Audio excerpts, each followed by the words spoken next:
আগামী 21শে জানুয়ারি আমাদের পার্টির প্রতিষ্ঠিত দিবস, ৬ষ্ঠতম প্রতিষ্ঠিত দিবসে আপনাদেরকে অনুরোধ করব, আপনারা নিজের দায়িত্বে, আমরা কিন্তু শাসক দলের মতো মানে 500 টাকা জনের দাম 1 প্যাকেট বিরিয়ানি এবং গাড়ি ভাড়া দিতে পারবো না। আমাদের পার্টিটাই চলে আপনাদের মতো সাধারণ মানুষের টাকায়। আপনারা নিজে থেকে নিজে দায়িত্বে আপনার ছেলের, আপনার মেয়ের ভবিষ্যৎকে আরো উজ্জ্বল করতে আগামী 21 তারিখে কলকাতায় নওশাদ সিদ্দিকী ভাইজানের ডাকে সমাবেশকে সফল করুন।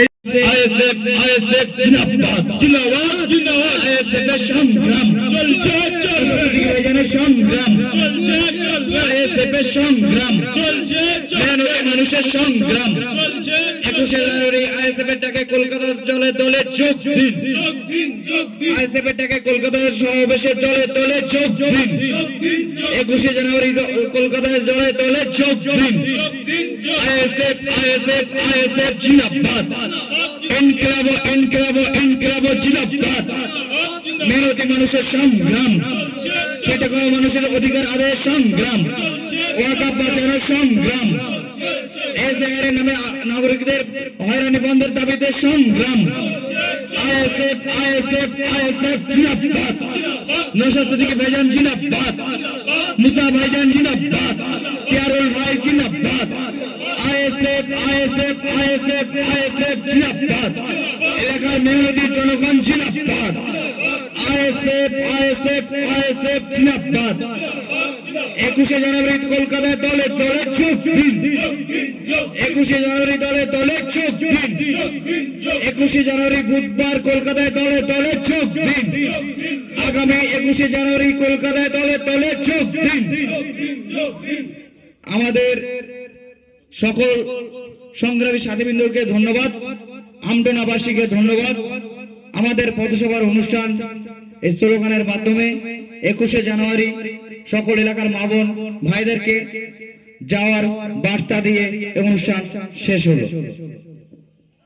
যদি 6 মাস আগে বলতেন আমাদের কবরস্থানগুলো, আমাদের মসজিদগুলো, আমাদের মাদ্রাসাগুলো আমরা 6 মাস আগে থেকে 75টা কাগজ একটা একটা ওয়াকফ সম্পত্তি স্টেট যেগুলো আছে সেই 75টা কাগজ দিয়ে আপনার সেই উমিদ পোর্টালে আপলোড করতে হবে, তাহলে আমি 6 মাস আগে থেকে সেখানে আপলোড করার জন্য প্রস্তুত নিতে পারতাম। আপনি মাত্র 1 সপ্তাহ আগে বলে দিলেন যে ওয়াকফ সম্পত্তি ইমপ্লিমেন্ট পশ্চিমবাংলায় হবে, এই আইন ইমপ্লিমেন্ট পশ্চিমবাংলায় হবে। আপনি সেইভাবে পুরো একটা সংখ্যালঘু সম্প্রদায়ের সঙ্গে ধোঁকা দিলেন। আজকের দিনে দাঁড়িয়ে আপনার যে ভাইটা, যে চাচাটা, আপনার এলাকার যে প্রধান, আপনার এলাকার যে বিধায়ক, তাকে কোনোদিন আমরা দেখিনি যে আপনার বাবার কবরের জন্য, আপনার গ্রামের মসজিদের জন্য, আপনার গ্রামের মাদ্রাসার জন্য সেই বিধায়ক এসে কোনোদিন ওয়াকফের বিলের বিরুদ্ধে আন্দোলন করেছে, আপনাদের গ্রামে এসে আশ্বস্ত করেছে যে আপনারা কিছু মনে করবেন না, আমরা আছি, আপনাদের কবরস্থানটা আমাদের দায়িত্ব, আমরা শাসক দলে ক্ষমতায় আছি, আমরা আপনাদের কবরস্থানটা আমরা রক্ষা করার দায়িত্ব নিচ্ছি। আপনার বিধায়ক কিন্তু আসেনি, একমাত্র পশ্চিমবাংলা থেকে নওশাদ সিদ্দিকী ভাইজানের নেতৃত্বে তিনি নিজেই সুপ্রিম কোর্টে গিয়ে এই পশ্চিমবাংলার সমস্ত কবরস্থান, মসজিদ, মাদ্রাসা, ওয়াকফ সম্পত্তি বাঁচানোর জন্য কিন্তু সুপ্রিম কোর্টে নওশাদ সিদ্দিকী ভাইজান কেস করেছেন। আজকে নওশাদ ভাইয়ের কেস করার কারণে এখনো পর্যন্ত আপনি যে মসজিদে নামাজ পড়ছেন, আপনি যে মাদ্রাসাতে আপনার সন্তানকে পড়াচ্ছেন, আপনি যে কবরস্থানে এখনো পর্যন্ত আপনার ফ্যামিলি মারা গেলে কবরস্থানে সেইটা হচ্ছেন, সেটা কিন্তু তার কৃতিত্ব একমাত্র নওশাদ সিদ্দিকী ভাইজানের। আপনি গালি দিচ্ছেন নওশাদ সিদ্দিকী ভাইজানকে? একবার আপনি ভেবেছেন যে আপনি গালিটা কার বিরুদ্ধে দিচ্ছেন, কাকে দিচ্ছেন? লড়াইটা আজকে নওশাদ ভাই রক্তকে পানি করে দিচ্ছে, 5টা 4টা 5টা 6টা করে প্রোগ্রাম করছে, কার উদ্দেশ্য করছে? আপনি যদি বলেন পাওয়ারের ক্ষমতায়, পাওয়ার নেওয়ার জন্য, বড় নেতা হওয়ার জন্য করছেন, আরে নওশাদ সিদ্দিকী ভাইজান যে ফ্যামিলিতে জন্মেছে, জন্ম থেকে নওশাদ সিদ্দিকী ভাইজান নেতা হয়ে জন্মেছে, এই ফ্যামিলি নেতাদেরই ফ্যামিলি, কারণ কি আমার পর্যন্ত এই ফ্যামিলি নেতৃত্ব দেবে। সুতরাং আপনি ভয় দেখাচ্ছেন, এখনো পর্যন্ত সময় আছে। আপনাদের কাছে অনুরোধ করব, আপনি একবার ভাবুন। আরেকটা জিনিস, যে মেম্বারগুলো এখনো পর্যন্ত আমাদের বিভিন্ন জায়গায় প্রোগ্রামে বাধা দিচ্ছে, সেই মেম্বারগুলোকে আমি মেম্বারদের উদ্দেশ্যে বলবো, নওশাদ সিদ্দিকী ভাইজান ওবিসি নিয়ে সুপ্রিম কোর্টে কেস করেছেন। এই মাননীয় মুখ্যমন্ত্রী ওবিসি বি যেটা মুসলিম ওবিসি সেটাকে বরখাস্ত করে দিয়েছে, তাকে প্রত্যেকটা সার্টিফিকেট বাতিল করে দিয়েছে। আপনি যে আপনার গ্রামে ওবিসি সার্টিফিকেটে মেম্বার হয়ে জিতে আছেন, আপনি আপনার পঞ্চায়েতে ওবিসি সার্টিফিকেটে প্রধান হয়ে আছেন, আগামী দিনে কিন্তু ওবিসি সার্টিফিকেট যখন কার্যকারী হবে না তখন কিন্তু আপনার ওই প্রধানের সিটটা থাকবে না, আপনার ওই মেম্বারের সিটটা কিন্তু আগামী দিন থাকবে না। নওশাদ সিদ্দিকী ভাইজান কিন্তু আপনার জন্য লড়াই করছে যে ওবিসি সংরক্ষণ পুনর্বহাল বজায় রাখতে হবে পশ্চিমবাংলায়। কারণ আপনারা জানেন প্রত্যেকটা পঞ্চায়েতে মিনিমাম 30 থেকে 40% করে ওবিসি সংরক্ষিত সিট থাকে। যেখানে ওবিসি সংরক্ষিত 40% সিট থাকে, 10টায় 4টে 20 8টা ওবিসি সংরক্ষিত সিট থাকে। আপনি এই গ্রামে, আমি ধরে নিলাম এটা মুসলিম অধ্যুষিত এলাকা, এই গ্রামে ওবিসি যখনই আপনার গ্রামে যখন ওবিসি সার্টিফিকেট বাতিল হবে তখন কিন্তু টোটাল আপনার গ্রাম থেকে কেউ এই পাড়ায় আর প্রার্থী হতে পারবে না। প্রার্থী হতে গেলে যে পাড়ায় ওবিসি সার্টিফিকেটের ওবিসি এ যে কোনো সংখ্যাগুরু সম্প্রদায়ের ওবিসি এ যে সার্টিফিকেট আছে তারা কিন্তু ওই অন্য পাড়া, অন্য গ্রাম, অন্য পঞ্চায়েত থেকে আপনার গ্রামে এসে মেম্বার হবে, আপনার গ্রামে এসে কিন্তু ভোটে দাঁড়াবে। আগামী দিনে আপনি আপনার সিটটাই থাকবে না। আপনি গালি দিচ্ছেন নওশাদ সিদ্দিকীকে। সুতরাং আপনাদের কাছে অনুরোধ করবো, নওশাদ সিদ্দিকী ভাইজানের এই লড়াই পিছিয়ে পড়া সমাজের লড়াই, শুধুমাত্র মুসলিম সমাজের জন্য নয়, আদিবাসী, দলিত, পিছিয়ে পড়া হিন্দু সম্প্রদায়ের জন্য নওশাদ সিদ্দিকী ভাইজানের লড়াই। পশ্চিমবাংলায় একমাত্র বিধায়ক জেলার এক কাটা এবং কাজ দুটোই সমানভাবে মিল পাওয়া যায়, তার নাম বিধায়ক নওশাদ সিদ্দিকী। আর একমাত্র বিধায়িকা যিনি কাজ এক বলেন, কথা এক বলেন, কাজ এক করেন, তার নাম হলো মমতা বন্দ্যোপাধ্যায়। কাজের সঙ্গে কথার কোনো মিল নেই। উনি যেটা বলেন তার কাজটা করেন উল্টো। উনি যদি বলেন মুসলমানদেরকে আমি রক্ষা করবো, আপনার ভেবে নেবেন মুসলিম সম্প্রদায়কে সব থেকে বেশি যদি ক্ষতি করে সেটা পশ্চিমবাংলার মুখ্যমন্ত্রী মমতা বন্দ্যোপাধ্যায়। বিজেপি সরকার যেখানে ক্ষমতায় আছে সেখানে প্রকাশ্য বিজেপির সঙ্গে আমরা লড়াই করতে পারবো, প্রকাশ্যভাবে সাম্প্রদায়িক যদি কেউ লড়াই করে আমরা আইনের মাধ্যমে তার প্রতিহত করতে পারবো। কিন্তু আপনার পাশে বসে আপনাকে আস্তে আস্তে যদি আপনার গোড়াটা কেটে দেয় আপনি কিন্তু ধরতেও পারবেন না, আপনি কিন্তু তার প্রতিবাদও করতে পারবেন না। সুতরাং আপনার কাছে অনুরোধ করবো, আজকে একটা বিধায়ক পশ্চিমবাংলায় যারা থাকে, যদি বিজেপি এবং তৃণমূলের এই পরিস্থিতি হয়, আমরা আগামী 26 সালে বসিরহাট উত্তর সহ হারোয়া, বাদুড়িয়া, যেখানে 65% 70% সংখ্যালঘু অধিষ্ঠিত এলাকা, আমরা পরিষ্কার ভাবে বলছি আর একটা জিনিস, কারণ হলো এটা ক্লিয়ার হওয়া ভালো। কারণ হলো আপনার বাড়িতে আগামীকালকে সকালবেলা আবার তৃণমূল কংগ্রেসের বন্ধুরা আসবে, এসে বলবে আইএসএফকে ভোট দেওয়া মানে বিজেপির হাত শক্ত করা। আপনাদের পরিষ্কার ভাবে বলছি, বসিরহাট দক্ষিণ বিধানসভা যেখানে সংখ্যালঘু অধিষ্ঠিত কম, যেখানে বিজেপির ভোট বেশি, সেখানে কিন্তু আমরা ভোটে লড়াই করবো না। যেখানে বিজেপির ভোট নেই, যেখানে আমাদের জেতা সম্ভব না বেশি, সেখানে কিন্তু আমরা লড়াই করব। সুতরাং আপনার কাছে অনুরোধ করব, আপনারা যদি বৈশাখ উত্তর, বাদুড়িয়া, হারুয়া, দেগঙ্গা এই ধরনের সিটগুলো যদি আপনারা আগামী দিনে নওশাদ সিদ্দিকী ভাইজানকে 26-এ জিতিয়ে উপহার দিতে পারেন। আজকে নওশাদ ভাই একা চিল্লাচ্ছে, একা লড়াই করছে, আগামী দিনে নওশাদ ভাইয়ের সঙ্গে যেন 20 জন থেকে 50 জন লড়াই করতে পারে, সেই পরিস্থিতি, সেই ব্যবস্থা কিন্তু আপনাদেরকে করতে হবে।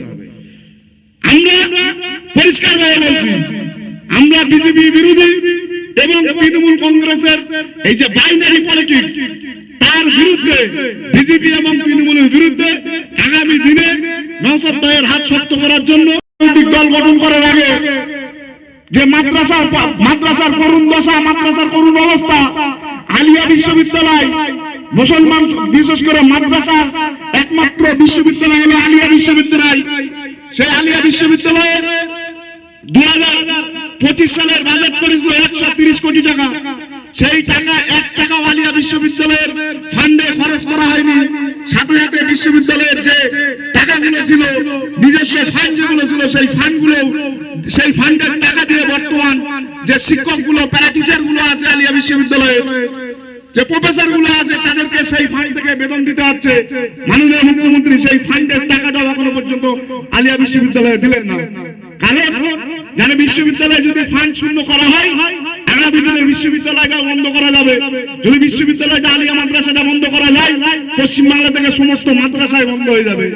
এই পরিকল্পনা যখন আব্বাস সিদ্দিকী ভাইজান উপলব্ধি করলেন, তখন মনে করলেন যে এই সরকারের বিরুদ্ধে লড়তে গেলে একমাত্র রাজনৈতিক দল ছাড়া লড়ার কোনো উপায় নেই।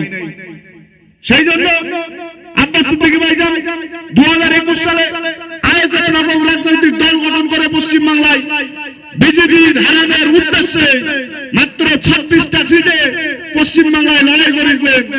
আর আমার ঘরের, আমার গ্রামের, আমার পাড়ার যে চাচাগুলো, যেসব মুসলিম আমাদের বিশেষ করে সব থেকে বেশি যারা বিরোধিতা করেছিলেন, আমার বাড়ির পাশের চাচারাই আব্বাস সিদ্দিকী ভাইজানের বিরোধিতা করেছিলেন।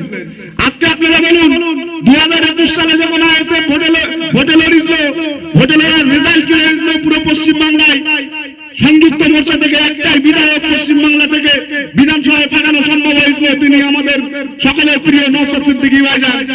আজকে নওশাদ সিদ্দিকী ভাইজান বিধানসভায় ছিল বলে আজকের বর্তমান পরিস্থিতি, রাজ্য সরকার কিভাবে সংখ্যালঘু সম্প্রদায়ের সঙ্গে প্রতারণা করছে সেটা সাধারণ মানুষের সামনে তুলে ধরছে বলে আজকে আমরা জানতে পারছি। আমরা বিগত দিনে স্বাধীনতার পর থেকে বিধানসভায় এমএলএ বানিয়েছে, আমরা কোনোদিন শুনতে পাইনি যে একটা বিধায়কের মাইনে কত।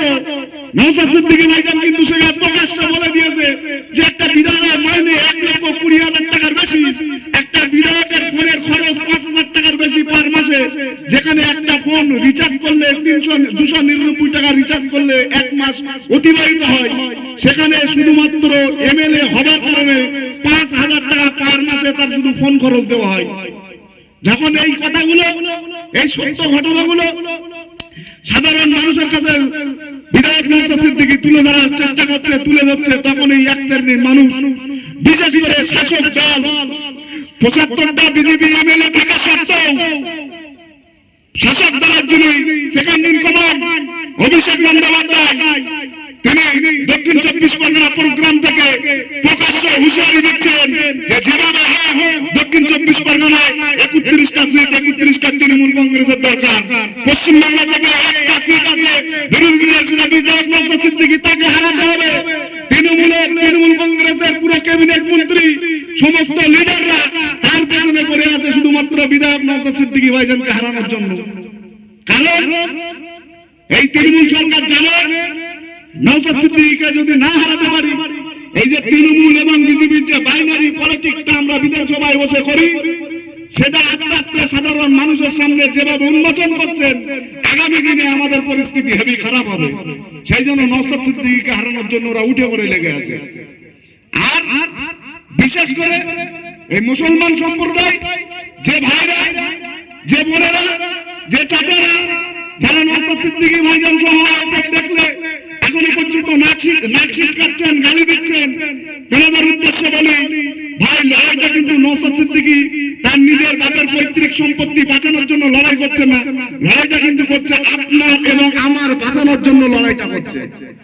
আপনার বাবার, আপনার আব্বার, আপনার মায়ের, আপনার দাদুর যে কবরটা এখনো পর্যন্ত যেখানে শায়িত আছে, সেই কবরটা বাঁচানোর জন্য বিধায়ক নওশাদ সিদ্দিকী ভাইজান লড়াই করছে। লড়াইটা কিন্তু বিধায়ক নওশাদ সিদ্দিকী ভাইজানের ব্যক্তিগত লড়াই না, লড়াইটা কিন্তু আপনার জনসাধারণের লড়াই, পিছিয়ে পড়া মানুষের লড়াই। আজকে ওয়াকফ বিল রাজ্য কেন্দ্র সরকার, বিজেপি সরকার, বাংলাদেশ সরকার ওয়াকফ বিল পাস করলো, রাজ্য সরকার মাননীয় মুখ্যমন্ত্রী বললেন পশ্চিমবাংলায় কোন রকম ভাবে ওয়াকফ নিয়ে